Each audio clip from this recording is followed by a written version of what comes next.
سلام، ستړي مشئ، وخت مو بخیر. له شمشاد نه د 2 بجو خبري ټولګي ته ښه راغلاست. نن سه شنبه د اتلې میزان 10 او د اکتوبر لومړۍ نیټه ده. په پیل کې پام وکړئ د مهمو خبرونو سرټکو ته.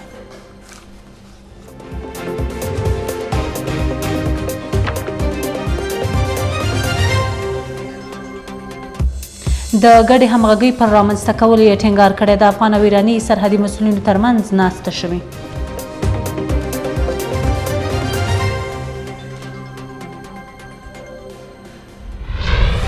د نیولو وروسته یې نامعلوم ځای ته انتقال کړی. پاکستاني پولیسو علي وزیر له زندانه د ازادېدو وروسته بیا نیولی.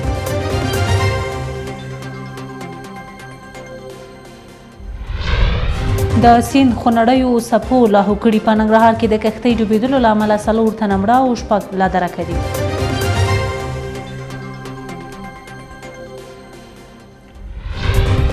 او اسرائیلو پر لبنان ځمکني بریدونه پیل کړل.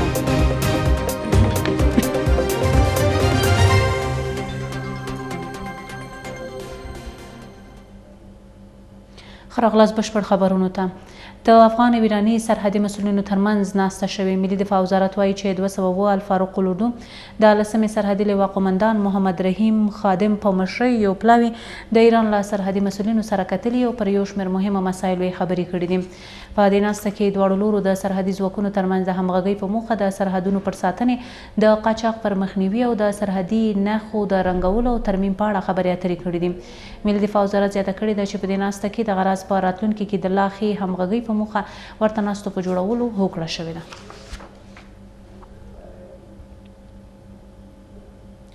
د پښتون ژغورنې غورځنګ مخکښ غړی علي وزیر له زندانه د ازادېدلو پر مهال بیرته د پولیسو له لوري نیول شوی دی. په 3 قضیو کې د محکمې له لوري له برات اخیستلو وروسته ټاکل شوې وه چې پرون علي وزیر له ایډیال زندانه آزاد شي، خو پر دې سربیره برعکس د پولیسو له لوري نیول شوی دی. پښتون ژغورنې غورځنګ غړی وایي چې د علي وزیر له نیول کېدلو وروسته دا نه ده معلومه شوې چې نوموړی چیرته وړل شوی دی. نوموړی د روان کال په اګست کې اسلام آباد ته پر لار د یوې ټرافیکي پیښې وروسته چې ټپیان یې علي وزیر روغتون ته لیږدولي وو ونیول شو. په ننګرهار کې د کښتۍ ډوبېدلو له امله 4 تنه مړه او 6 نادرکه شوي دي. تېر مازدیګر د دې ولایت په خیوې ولسوالۍ اړونده په کاشکوټ سیمه کې د تیز باد له امله یوه کښتۍ په سیند کې ډوبه شوې ده. ځایي سرچینې رسنیو ته وایي چې په یاده کښتۍ کې 14 تنه سپاره وو چې د چپه کېدلو وروسته یې د ښځو او ماشومانو په ګډون 4 تنه مړه او 6 نور ورک شوي دي. مسؤلینو په وینا د ډوبې شوې کښتۍ له ځایه یې 4 تنه ژوندي ژغورلي دي او د پاتې کسانو د موندلو عملیات روان دي. د کابینې په 8مه غونډه کې په ودانیزو چارو کې د اسانتیاو پر رامنځته کولو خبرې شوې دي. ارګ له لوري په خپره شوې خبرپاڼه کې راغلي چې رئیس الوزرا ملا محمد حسن اخوند په مشرۍ د کابینې په 8مه غونډه کې د ودانیزو چارو په برخه کې د اسانتیاو رامنځته کولو، خلکو ته د کار اجازې د ورکولو په اړه بحث شوی دی. په دې غونډه کې د کور او ښار جوړونې وزارت د مشرۍ پلاوي ته دنده سپارل شوې ده چې په هیواد کې د ودانیزو چارو په برخه کې د اسانتیاو رامنځته کولو په موخه یوه طرحه ترتیب کړي ترڅو خلکو ته اسانتیاوې رامنځته او په کم وخت کې د ملکیت له تثبیت وروسته د کار اجازه ترلاسه کړي. دغه راز په غونډه کې د خواف هرات وسپنې پټلۍ د لومړي فاز 4مې قطعې پروژې د مسیر اړوند د ځمکو د استملاک په اړه د لیږل شوي پلاوي نظر تایید او پرېکړه شوې چې د جوړېدلو چارې د ژر پیل شي. د کابینې په دې غونډه کې د کابل ښار د پراختیا لپاره د کور او ښار جوړونې وزارت او کابل ښاروالۍ له لوري چمتو شوی پلان هم تایید شوی دی. سترې محکمې په لغمان کې په 3 تنو د درو وهلو حکم تطبیق کړی دی. ستره محکمه وایي چې په لغمان او فاریاب ولایتونو کې 3 نارینه او یوه ښځه د اخلاقي فساد په تور په عام محضر کې په درو وهلي دي. د یادې محکمې له لوري په خپره شوې خبرپاڼه کې راغلي چې د لغمان د ښاري ابتدایه محکمې د جزا دیوان پریکړې په اساس یو کس ته د اخلاقي فساد په جرم او 2 نورو کسانو ته چې پر لواطت متهم وو په عام محضر کې تعزیري سزا ورکړل شوې ده. په خبرپاڼه کې زیاته شوې چې د لغمان ښاري ابتدایه محکمې د جزا دیوان د یادو کسانو له ډلې یو مجرم په 9 درو تعزیري سزا او 4 کاله او 6 میاشتو تنفیذي بند او 2 متهمین یې پر یو کال تنفیذي بند او 9 درو تعزیري سزا محکوم کړي دي.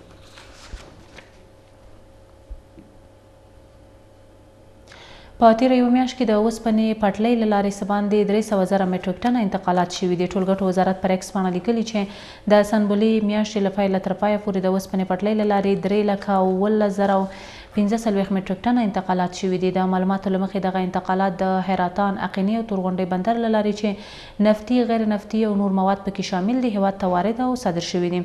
یاد وزارت زیاتوي چې د انتقالاتو له ډلې یوه برخه ټرانزیټ او صادرات دي چې په تیره میاشت کې 8,440 ټنه صادرات شوي دي چې لویه برخه یې وچه میوه او د انارو جوس جوړوي. کندهار کې څه باندې 15,000 مترو په اوږدوالي یو استنادي دیوال ګټې اخیستنې ته سپارل شوی دی.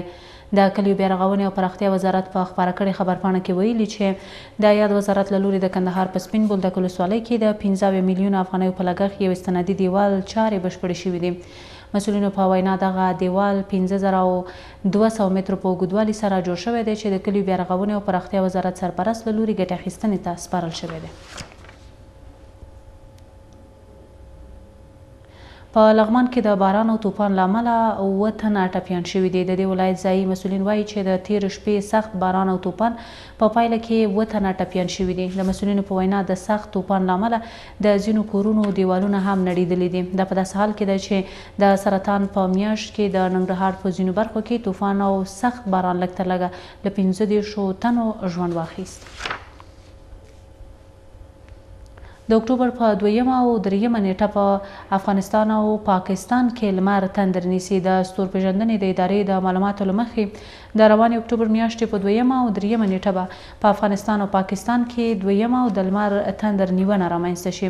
د معلوماتو پر بنسټ په همدې ورځ کې به لمر راختلی وي خو روښانه به نه وي. د پاکستان هواپوهنې ادارې د دوشنبې په ورځ رسنیو ته ویلي چې لمر خسوف به په جنوبي او شمالي امریکا او انتارکتیکا کې ولیدل شي. د افغان او ایراني سرحدي مسؤلینو ترمنځ ناسته شوې ده. ملي دفاع وزارت وایي چې 207 الفاروق الاردو د 10مې سرحدي لواء قومندان محمد رحیم خادم په مشرۍ یو پلاوي د ایران له سرحدي مسؤلینو سره کتلي او پر یو شمېر مهمو مسایلو یې خبرې کړي دي. په دې ناسته کې دواړو لورو د سرحدي ځواکونو ترمنځ د همغږۍ په موخه د سرحدونو پر ساتنې، د قاچاق پر مخنیوي او د سرحدي نښو د رنګولو او ترمیم په اړه خبرې اترې کړي دي. ملي دفاع وزارت زیاته کړې ده چې په دې ناسته کې دغه راز په راتلونکي کې د لا ښې همغږۍ په موخه ورته ناستو په جوړولو هوکړه شوې ده. د پښتون ژغورنې غورځنګ مخکښ غړی علي وزیر له زندانه د آزادېدلو پر مهال بیرته پولیسو له لوري نیول شوی دی. په دریو قضیو کې د محکمې له لوري له برات اخیستلو وروسته ټاکل شوی و چې پرون علي وزیر له ایډیال زندانه آزاد شوی، خو پر دې سره بیره برعکس د پولیسو له لوري نیول شوی هم دی. پښتون ژغورنې غورځنګ غړي وایي چې د علي وزیر له نیول کېدلو وروسته دا نه ده معلومه شوې چې نوموړی چېرته وړل شوی دی. نوموړی د روان کال په اګست کې اسلام آباد ته پر لاره د یوې ټرافیکي پیښې وروسته چې ټپیان یې علي وزیر روغتون ته لیږدولي وو ونیول شو. په ننګرهار کې د کښتۍ ډوبېدلو له امله 4 تنه مړه او 6 نادرکه دي. تېر مازدیګر د دې ولایت په خیوې ولسوالۍ اړونده کاشکوټ سیمه کې تیز باد له امله یوه کښتۍ په سیند کې ډوبه شوې ده. ځایي سرچینو شمشاد ته ویلي دي چې په یاده کښتۍ کې 14 تنه سپاره وو چې د چپه کېدلو وروسته یې ښځو او ماشومانو په ګډون 4 تنه مړه او 6 نور ورک شوي دي. مسؤلینو په وینا د ډوبې شوې کښتۍ له ځایه 4 تنه ژوندي ژغورلي او د پاتې کسانو د موندلو عملیات روان دي.